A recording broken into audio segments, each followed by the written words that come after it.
The interpretation of narratives is to some extent subjective because everyone can experience art differently. At the same time, using literary analysis, we can still explain the most reasonable meanings that the artist meant to convey or that the audience is likely to understand. To understand themes of any work of art, however, spoilers are involved. Heavy spoilers. So consider this your spoiler warning. Red Dead Redemption 2, the generation-defining action-adventure sequel to the first entry by Rockstar Games, was released in 2018 and is considered one of the greatest games of all time. Although its open-world gameplay is much of what is lauded, in my opinion, it is the immersive storytelling that really captures the hearts of players. Perhaps even more so than the first game, Redemption 2 draws heavily from both the Bible and history to weave its story, integrating biblical themes that still resonate today. In the first video, Part 1, we explored themes related to morality and redemption, like greed, revenge, and opportunities for redemption. However, besides broader themes of redemption, there are specific themes related to the moral qualities of the gang, as well as the dynamics of why the Vanderling gang fell apart. In this video, Part 2, we're going to look into these themes and answer the question, are there redeeming qualities to the Vanderling gang in the Red Dead Wild West?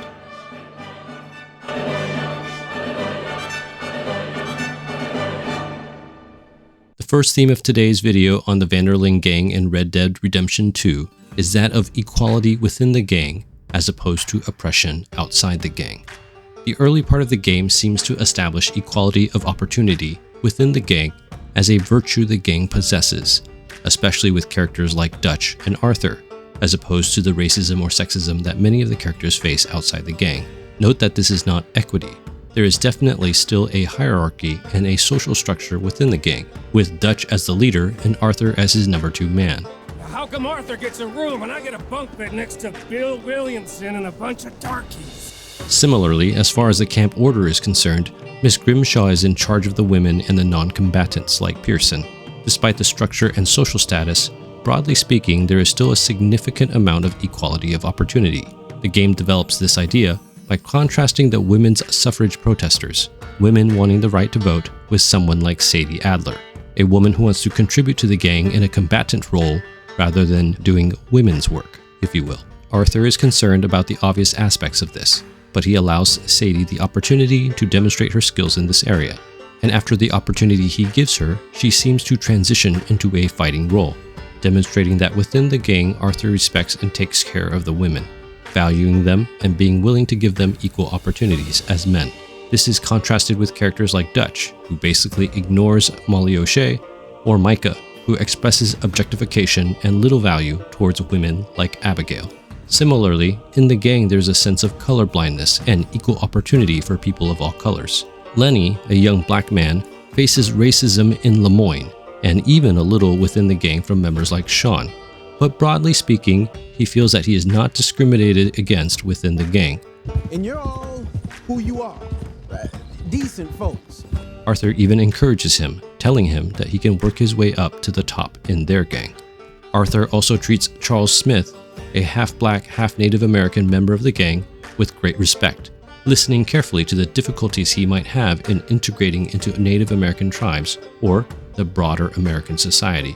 Arthur and Hosea are also rather sympathetic towards the Native American plight, understanding how they have been mistreated and helping out where they can with eagle flies and rainfalls, as opposed to the US Army or even Dutch in the way that they treat Native Americans. Although the Vanderling gang has many faults, as outcasts, they seem to treat other outcasts or people with less status, like women and people of color, with a fairness that many of the more dominant groups do not. In the book of Galatians, the Apostle Paul discusses similar ideas. Now, before faith came, we were held captive under the law, imprisoned until the coming faith would be revealed. So then, the law was our guardian until Christ came, in order that we might be justified by faith. But now that faith has come, we are no longer under a guardian. For in Christ Jesus you are all sons of God through faith. For as many of you as were baptized into Christ have put on Christ. There is neither Jew nor Greek, there is neither slave nor free, there is no male and female, for you are all one in Christ Jesus. And if you are Christ's, then you are Abraham's offspring, heirs according to the promise. Galatians chapter 3, verses 23 to 29. Just as Paul describes how there should be equality in Christ, Arthur and the gang in general seem to treat everyone equally in terms of giving all people similar opportunities, something that is not true in the rest of the Red Dead Wild West. Treating everyone with equality is not the Van der Linde gang's only redeeming quality, however. They want you, Dutch. They offered me my freedom in exchange, they did. They also have loyalty towards each other, which is our second theme for this video. Our second theme for today's video on gang dynamics in Red Dead Redemption 2 is that of loyalty over abandonment or betrayal. The idea of loyalty is developed from the beginning of the game and continually repeated throughout the narrative. Sean, who is captured during the Blackwater Massacre, is rescued by the gang despite the risk it may bring to go and get him. I'm not cutting anyone loose. Of course not. During the course of all the gang's shenanigans, even less important members like Strauss or Trelawney are also not abandoned, but rescued from their various situations. Even Micah, whom Arthur hates, is rescued by Arthur when Dutch orders him to, saying that Micah would do the same, something that Arthur disagrees with. This idea of loyalty is especially emphasized through this motif of family, with Dutch saying that Arthur and John are his sons, and Arthur and John saying that they are brothers, and Micah also claiming such a relationship. Despite saying this, Dutch abandons John, not planning on saving him from prison, and abandons him again later during the train robbery, saying that he saw him die. Dutch then abandons Arthur when Arthur falls, in contrast to Eagle Flies, who saves Arthur. The idea of loyalty is even more highlighted through the idea of betrayal. Dutch is constantly worried that Arthur will betray him due to Micah's influence. When Molly O'Shea claims to have betrayed the gang, there is a serious disagreement about whether she deserves a death sentence, with Susan Grimshaw ultimately shooting Molly. In the end, however, it is revealed by Agent Milton that it was Micah who truly betrayed the gang. Sweated her a couple of times, never talked a word, had to let her go. Micah Bell, we picked him up when you boys came back from the Caribbean. He's been a good boy ever since. In the Book of Psalms, there is a similar psalm about abandonment and betrayal. O Lord, all my longing is before you. My sighing is not hidden from you. My heart throbs, my strength fails me, and the light of my eyes, it also has gone from me. My friends and companions stand aloof from my plague, and my nearest kin stand far off. Those who seek my life lay their snares. Those who seek my hurt speak of ruin and meditate treachery all day long. For I am ready to fall, and my pain is ever before me. I confess my iniquity. I am sorry for my sin. But my foes are vigorous, they are mighty, and many are those who hate me wrongfully. Those who render me evil for good accuse me, because I follow after good. Psalm 38, verses 9 to 12, and verses 17 to 20. Similar to how David describes being abandoned and betrayed by his friends and family, Arthur and John demonstrate consistent loyalty to each other and the gang, while many of the other members of the gang do not. In fact, in many ways, the loyalty is so strong that it is kind of a problem, blinding the members of the gang to the destructive leadership of Dutch, something they do not see until it's too late. This blind faith, contrasted with being able to see clearly, is our third theme for today's video. Another theme for the Van der Linde gang in today's Red Dead Redemption 2 video is that of seeing clearly over blindly trusting. The idea of blindly trusting is developed through two connected slogans: have faith and I have a plan. Faith, Arthur. Have faith. Over and over, Arthur, John, and Hosea are portrayed as doubting Dutch, thinking there is something wrong with Dutch, yet continuing to put their trust in him and his plans, despite the fact that the plans obviously don't make sense. When Dutch is blamed for many of the messes, Arthur generally responds that they also went along with it, which is true. However, when Arthur is diagnosed with tuberculosis, he begins to look at the world differently. Getting sick like that has to rattle a fella. Rattle him more. Give him some kind of understanding. What life is really all about. And, in particular, he no longer blindly trusts Dutch and his plans.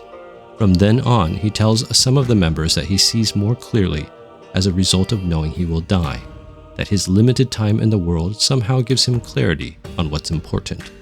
We was fools to follow him. I was a fool and I paid. While John Marston doesn't seem to have as much clarity as Arthur, He too slowly realizes that Dutch cannot be trusted. I blame me for following Dutch for too long. In contrast, Dutch seems to have significant amounts of trouble seeing clearly. In fact, after Dutch is tricked by the Greys, the Braithwaites, and Bronte, Dutch's confidence is shattered, and he seems to have trouble recovering trust in himself and his plans. The doubt that Arthur and John express don't really help the situation, and he instead looks to Micah for a confidant. A poor choice, since Micah is the one who ultimately betrays the gang. The idea that Dutch has trouble seeing clearly is obvious, as even after Arthur announces that it was Micah who betrayed them, Dutch does not believe him. Not at the camp, nor in the ensuing shootouts, or even at the mountaintop where Arthur dies. It is only when John, Sadie, and Charles go after Micah does Dutch seem to realize that Micah really was the traitor. In the Bible, the Apostle John discusses the need for discernment and clarity. Beloved, do not believe every spirit, but test the spirits to see whether they are from God, for many false prophets have gone out into the world. By this you know the Spirit of God. Every spirit that confesses that Jesus Christ has come in the flesh is from God, and every spirit that does not confess Jesus is not from God.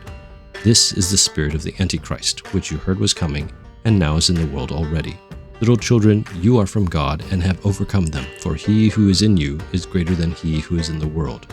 They are from the world, therefore they speak from the world, and the world listens to them. We are from God. Whoever knows God listens to us. Whoever is not from God does not listen to us. By this we know the spirit of truth and the spirit of error. 1 John chapter 4, verses 1 to 6. Similarly to the way that the Apostle John teaches us that we need to practice discernment to know who are false prophets, Arthur and John finally begin to test the ideas and leadership of Dutch, whereas Dutch doesn't do this until it's too late. When Arthur and John do evaluate Dutch's plans more carefully, they begin to see that his plans and his goals of freedom are nebulous at best and deceptive at worst, which is connected to our last theme for today. Our last theme for today's Red Dead Redemption 2 video on themes related to the gang is freedom from the outlaw life. Despite the importance of loyalty in the gang, a number of the members want to leave the outlaw life. John in fact did leave the outlaw life, abandoning Abigail and his son, something Arthur judges him for at the beginning of the game. Running off on that kid is one thing, but there's a code. He knows that. Hosea considered leaving the outlaw life for his wife Bessie, but ultimately returns to it. Drifted back into it. She understood. She knew what I was. The game also seems to imply that Arthur considered leaving for Mary. If Arthur does the side missions for her, Mary asks Arthur to run away, but he won't. Mary understands, writing to Arthur that she knows that the outlaw life is difficult to escape, and that is the main thing that separates them. The idea of escaping the outlaw life is presented as a sort of dream, a goal for them all that Dutch continuously points them toward, that if they can get enough money, they can start a new life and escape their crimes with a fresh start in the West. The idea that the freedom is fleeting, a pipe dream, not a real plan, is demonstrated through how the escape plan keeps changing, to the point where it becomes almost unbelievable. Are we still heading west in search of fortune and repose in virgin forests as we planned? No. The dream goes from a home in the West Now, I found a friendly ship captain. He's willing to take us to Australia or Tahiti. to Australia, Tahiti, Fiji, New York.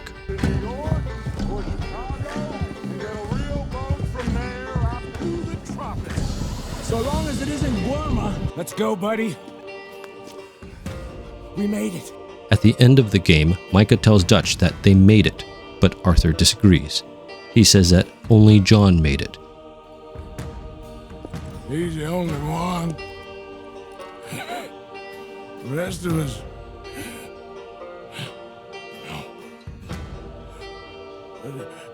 I tried. In the end, I did. And at the end, he amends his statement to suggest that he also made it, seemingly referring to escaping the outlaw life. Red Dead Redemption 2 is a little more positive than the first game, suggesting that John and Abigail did indeed find their rest and freedom in Beecher's Hope, whose building mission is called New Jerusalem. But false prophets also arose among the people, just as there will be false teachers among you, who will secretly bring in destructive heresies, even denying the master who bought them, bringing upon themselves swift destruction. And many will follow their sensuality, and because of them the way of truth will be blasphemed. And in their greed they will exploit you with false words. Their condemnation from long ago is not idle, and their destruction is not asleep. These are waterless springs and mists driven by a storm. For them the gloom of utter darkness has been reserved. For, speaking loud boasts of folly, they entice by sensual passions of the flesh those who are barely escaping from those who live in error. They promise them freedom, but they themselves are slaves of corruption. For whatever overcomes a person, to that he is enslaved. Since all these things are thus to be dissolved, what sort of people ought you to be in lives of holiness and godliness, waiting for and hastening the coming of the day of God, because of which the heavens will be set on fire and dissolved, and the heavenly bodies will melt as they burn. But according to his promise, we are waiting for new heavens and a new earth, in which righteousness dwells. 2 Peter chapter 2, verses 1 to 3, verses 17 to 19, and chapter 3, verses 11 to 13. Just as false prophets teach destructive heresies rather than how to obtain true salvation, so too does Dutch mislead his gang on how to gain freedom from crimes and the outlaw life, of which only the members of the gang that abandon Dutch truly find. Red Dead Redemption 2 is indeed one of the most powerful narratives in video games, with its historical setting, allusions to the Bible, and universal themes of morality blending together to form a story that resonates with many players worldwide.